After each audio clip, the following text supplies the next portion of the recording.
মানুষ যদি তর্ক ছেড়ে দেয় সত্য হলেও তর্ক করবে না।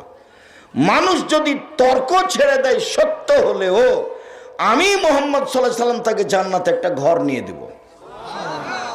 তর্ক আব্দুর রাহিম সাহেব এটা বলেছেন, আরে না এটা বলেছেন, আরে না এটা বলেছেন, আচ্ছা ঠিক আছে আসসালামু আলাইকুম আপনি থাকেন আমি গেলাম, আমি তর্ক করতে রাজি নই। যেই তর্ক ছেড়ে দিবে সত্য হলেও আমি মুহাম্মদ সাল্লাল্লাহু আলাইহি সাল্লাম তাকে জান্নাতে একটা ঘর নিয়ে দেব।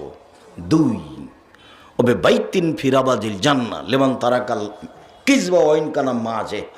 মজাক করে হলেও কেউ যদি মিথ্যা ছেড়ে দেয়, মজাক করেও মিথ্যা বলবে না, এত শক্ত থাকে মিথ্যা না বলার উপরে।